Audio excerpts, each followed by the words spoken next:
Donc voici l'exercice que nous allons étudier aujourd'hui. Donc sur f, la fonction définie sur l'intervalle 0,10 par f de x égale 2x moins 5, facteur de e de moins x plus 4 plus 20. Si on regarde la structure de cet exercice, il est décomposé en deux parties. Une partie A ici, on va étudier notre fonction, dériver, sens de variation, résoudre l'équation aussi f de x égale 0, bon, différentes questions là-dessus. La partie B est une application dans un contexte économique de cette fonction-là, puisque on étudie cette fonction qui modélise le bénéfice d'une entreprise, ce qu'on va voir dans la partie B. On va commencer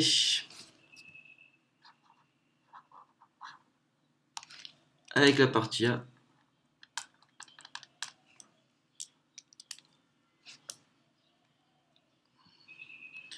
On va commencer avec la partie A.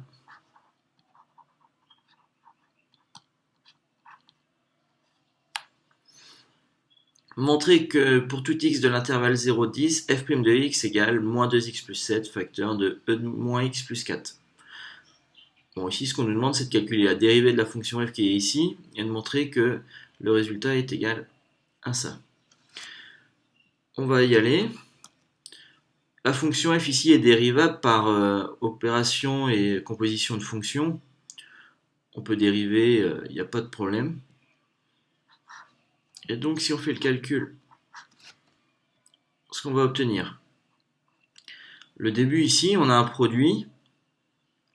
Donc, pour un produit, la formule, on la remet ici. Voilà, le produit U fois V, donc c'est U'V plus UV'. Où ici, U, ça va être 2x moins 5, et V, E de moins x plus 4. U', 2x moins 5, si on dérive, ça fait 2. V', ça va faire moins E de moins x plus 4. On peut noter ça au brouillon. Et du coup, on va appliquer notre formule. Donc, on commence U', donc 2. Fois V, c'est E de moins x plus 4. Plus UV', le U c'est 2x moins 5. Et V', on l'a ici. Également 2x moins 5.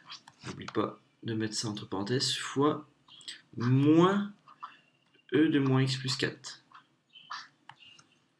Ici, il y a le plus 20 qu'il faut dériver, qui va faire 0, donc on va rien avoir ensuite.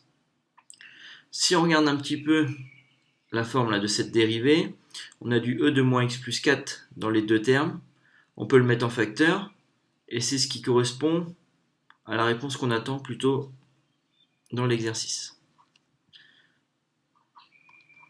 Donc si on met e de moins x plus 4 en facteur, dans le premier terme, on va avoir 2. Ici, il faut faire attention, prendre le moins qui est ici. On va simplifier ce qu'on a entre parenthèses ici. Ça, on va faire en développant le moins 2x plus 5. Donc le plus 5 avec le 2 va nous faire 7, moins 2x. C'est ce qu'on obtient ici, c'est écrit un petit peu différemment, on peut le remettre dans le bon ordre ici. Ce qui était entre parenthèses est mis d'abord avec le moins 2x plus 7, c'est la même chose. Fois e de moins x plus 4. Donc voilà pour la première question, on obtient la dérivée de la fonction f. La suite, ce qui en découle, ce qui est assez logique, c'est d'étudier le sens de variation de la fonction f. Donc pour étudier le sens de variation de la fonction f, on va étudier le signe de la dérivée. Si on regarde la dérivée, on a deux facteurs ici, moins 2x plus 7 et e de moins x plus 4. Ce qu'on sait, c'est que e de moins x plus 4, c'est strictement positif, d'accord, quel que soit le x appartenant à l'intervalle 0,10, c'est l'intervalle sur lequel on travaille nous ici. Et ensuite, on a moins 2x plus 7. Alors, on va étudier le signe de ça. On va commencer par résoudre cette équation. Quand est-ce que c'est égal à 0? On obtient x égale 7 demi. Si on met ça sous forme décimale, 3,5. Et donc on va pouvoir faire le tableau ici. Donc on travaille sur l'intervalle 0,10. La valeur particulière qui nous intéresse, c'est celle-là, 3,5. Moins 2x plus 7, donc ça fait 0 ici. Et c'est du signe du nombre qui est devant le x à droite du 0. Donc moins ici et plus à gauche. E de moins x plus 4, donc ça c'est positif. Hop. On a le signe des deux facteurs. Donc on va pouvoir étudier le signe de la dérivée. Bon, on utilise les règles de signes. On obtient ça. Et finalement, f est croissante sur 0, 3,5 et décroissante sur 3,510. Alors, si nécessaire, arrondir au millième les valeurs présentes dans le tableau de variation. Donc on va calculer toutes les valeurs ici. F de 0, F de 3,5 et F de 10. F de 0. Donc on va calculer ça avec notre fonction f. Donc ça fait 2 fois 0 moins 5. E de moins 0 plus 4 plus 20. Alors, le calcul de ça donne une valeur approchée. On va la donner au millième comme c'est demandé dans l'énoncé. On obtient environ moins 252,991 pour f de 0, qui est ici. Donc moins 252,991. F de 3,5, on calcule de la même manière. Et on va obtenir environ 23,297.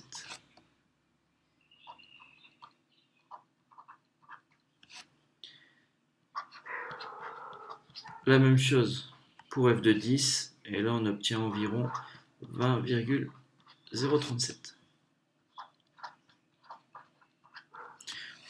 Voilà pour le tableau de variation de la fonction f. La question 3.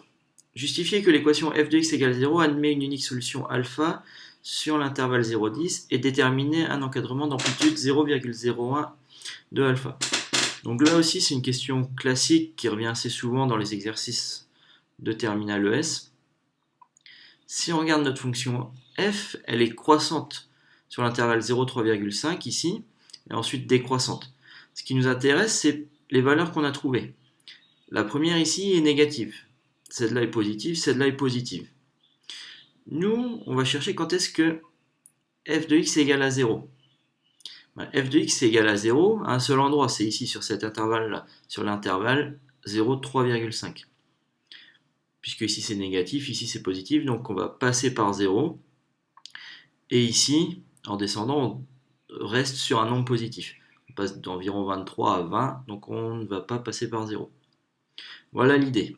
Alors ensuite, il faut rédiger ça correctement. Ce qu'on va dire, c'est que f est strictement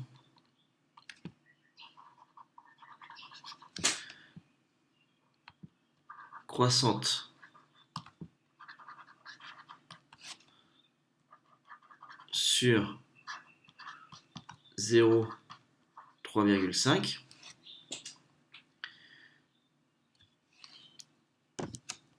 Je vais recommencer.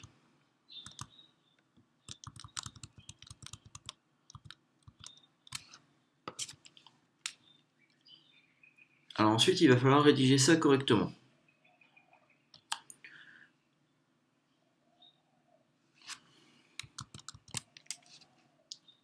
Ensuite, il va falloir rédiger ça correctement. On va travailler sur les deux intervalles, ici, là où elle est croissante et là où elle est décroissante. qu'on utilise, c'est ce qu'on appelle le théorème de la bijection, c'est un corollaire du théorème des valeurs intermédiaires. Il y a plusieurs hypothèses qui doivent être notées. C'est que f est continue, qu'elle est strictement monotone, ici elle est strictement croissante sur l'intervalle 0, 3,5. f continue est strictement monotone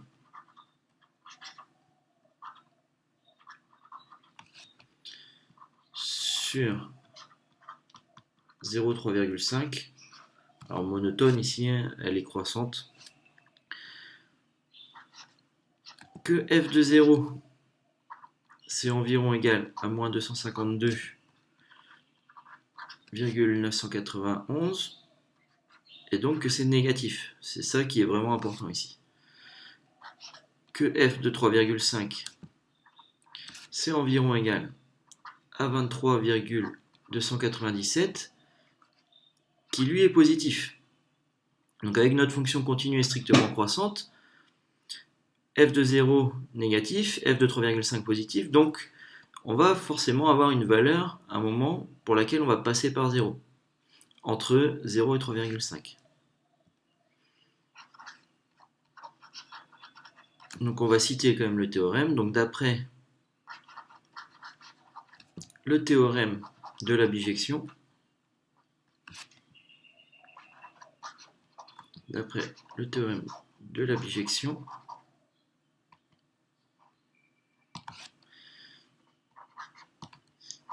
il existe une unique valeur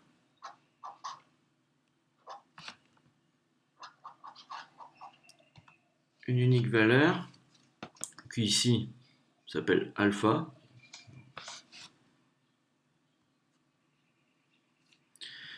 Donc il existe une unique valeur, une unique solution à l'équation. Donc il existe une unique solution alpha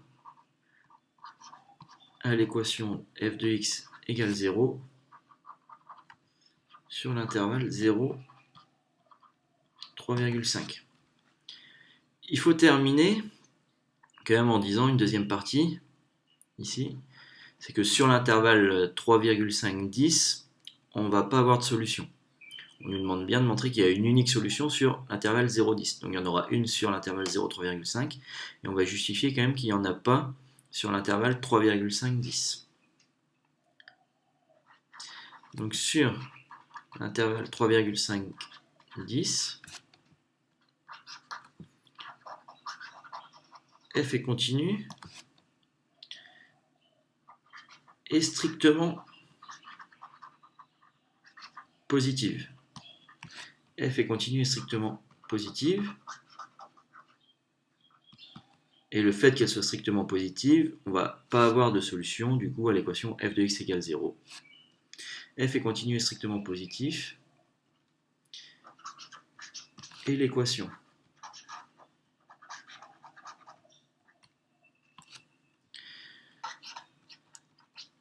f de x égale 0 n'admet pas de solution sur cet intervalle. Et donc au final, on a bien une unique solution sur l'intervalle 0,10.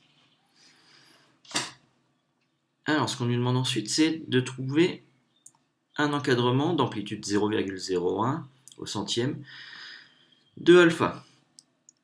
Pour faire ça, on sait que c'est entre 0 et 3,5.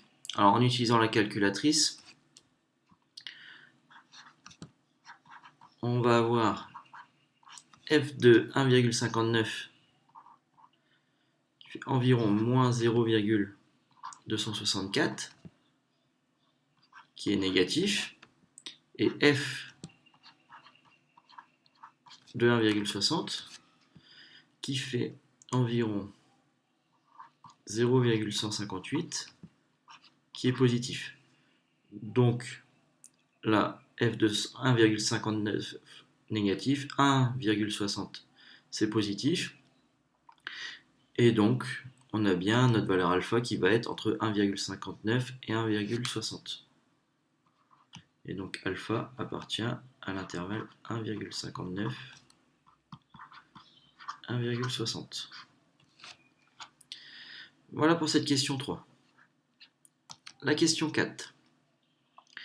On admet que la fonction grand f définie sur 0,10 par f de x égale moins 2x plus 3 facteur de e de moins x plus 4 plus 20x est une primitive de f sur l'intervalle 0,10. On a notre fonction f qu'on étudie ici. On admet qu'une primitive, c'est la fonction grand f telle qu'elle est définie. Et on nous demande de calculer la valeur moyenne de f sur l'intervalle 0,10. Alors, pour rappel, la valeur moyenne,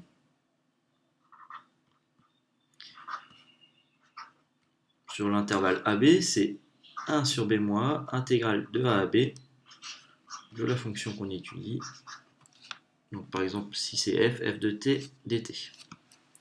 Donc ici, la valeur moyenne, on nous demande de calculer sur l'intervalle 0,10, donc 10 moins 0, l'intégrale de 0 à 10 de f de t dt. Ici, bon, 10 moins 0, ça va faire 10. Cette intégrale-là, on n'a pas besoin de calculer, on nous donne la primitive ici, directement. Et donc c'est grand f de 10 moins grand f de 0, par rapport aux bornes qu'on avait ici. Grand f de 10, grand f de 0, bon, ça se calcule en remplaçant x par 10 et x par 0 à l'intérieur. Et le résultat ici donne 3,616 environ, en arrondissant au millième. Voilà pour la première partie de l'exercice. On va faire la deuxième partie, la partie B maintenant. La partie B. Alors on va regarder.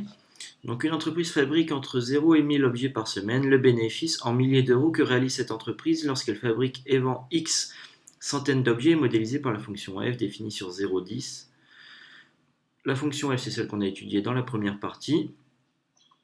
Répondre aux questions suivantes en utilisant les résultats de la partie A et en arrondissant les résultats à l'unité. Donc quelque chose de classique ici, on modélise, alors ici c'est le bénéfice par une fonction, et donc cette fonction il faut l'étudier, ou ici on l'a déjà étudiée dans la première partie, et donc on va pouvoir répondre aux questions. Un petit point, c'est de faire attention quand même ici, c'est des centaines d'objets, des milliers d'euros, on va faire attention à ça. Ça correspond bien ici entre 0 et 1000 objets, comme on travaille avec x centaines d'objets, ça justifie bien qu'on travaille sur l'intervalle 0,10, d'accord ? 10 fois 100, on va bien arriver aux 1000 objets. Bon, on va regarder ce qu'on nous demande. Donc la question 1. Quel est le nombre d'objets à vendre pour réaliser un bénéfice maximum? Nous, on a travaillé tout à l'heure là dans notre partie A avec la fonction f. Et si on remet le tableau ici de variation, elle était strictement croissante sur l'intervalle 0, 3,5 et ensuite décroissante. Avec des valeurs environ ici moins 252,291, 23,297 et environ 20,037.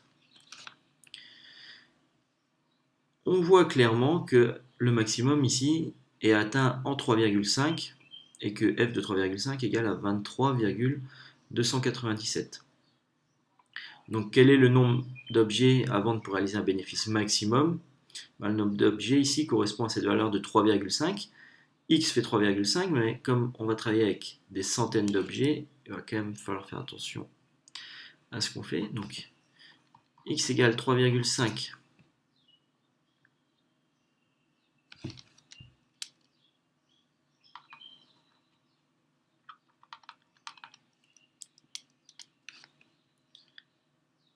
Donc on va dire que f admet un maximum en x égale 3,5 et que f de x en 3,5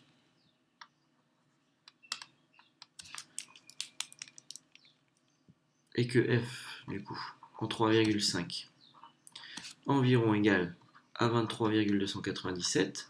Donc ça c'est le résultat de la partie A par rapport à notre contexte de l'exercice ici. Donc le bénéfice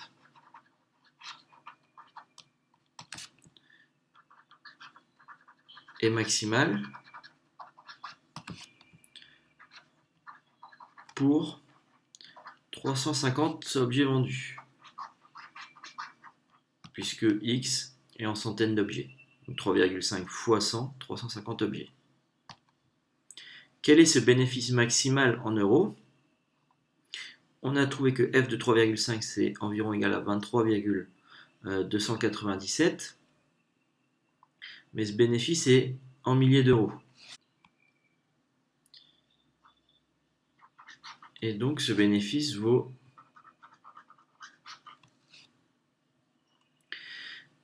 donc f de 3,5 c'était 23,297, mais comme c'est en milliers d'euros, si on multiplie par 1000, on obtient 23 297 euros. Voilà pour la première question. La question 2. À partir de combien d'objets fabriqués et vendus l'entreprise réalise-t-elle un bénéfice positif?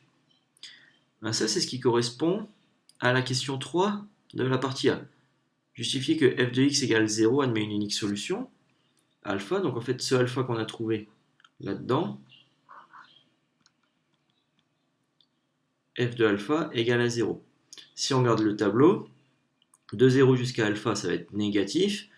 De alpha à 3,5, c'est positif. Et ensuite, c'est toujours positif, ici, par rapport à ce qu'on a justifié dans la question 3. Et donc, on vous demande à partir de combien d'objets fabriqués et vendus l'entreprise réalise-t-elle un bénéfice? C'est pour la valeur alpha. Nous, on avait trouvé que alpha appartenait à l'intervalle 1,59, 1,60.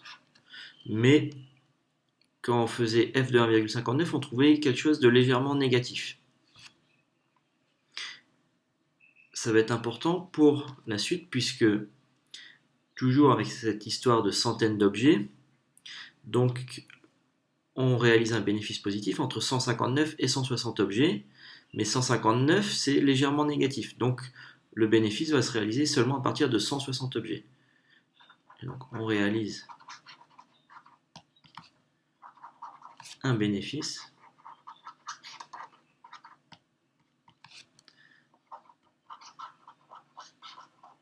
à partir de 160 objets vendus.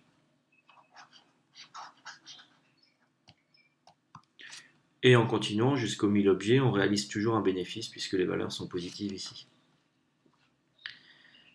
La dernière question. Interpréter le résultat de la question 4 de la partie A. La question 4, c'était calculer la valeur moyenne.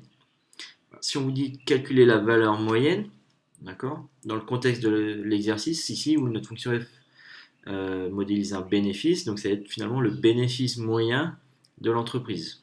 Bénéfice moyen ici par semaine, comme précisé dans l'énoncé. Donc simplement, la question 4 de la partie A représente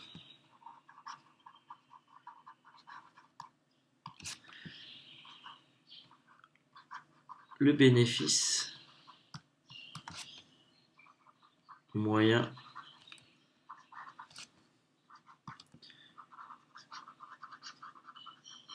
de l'entreprise par semaine. Alors la valeur de ce bénéfice moyen, on avait calculé la valeur moyenne, on avait trouvé que c'était 3,616, et donc comme on travaille en milliers d'euros, le bénéfice moyen est de 3616 euros par semaine. Voilà, si on veut compléter un petit peu. Voilà pour cet exercice, un exercice vraiment classique d'étude de fonctions, ici avec une exponentielle. calculer la dérivée, étudier le sens de variation. La question 3 qui utilise le théorème de la bijection, qui est également classique. Bon, la question 4, calculer la valeur moyenne, donc c'est appliquer une formule. Et ensuite cette partie B, qui nous fait comprendre que on peut modéliser le bénéfice de l'entreprise ici.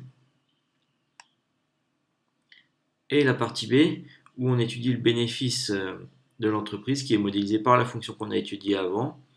Et donc les questions 1, 2 et 3 demandent simplement d'interpréter les résultats qu'on a obtenus dans la partie A dans le contexte du bénéfice de l'entreprise.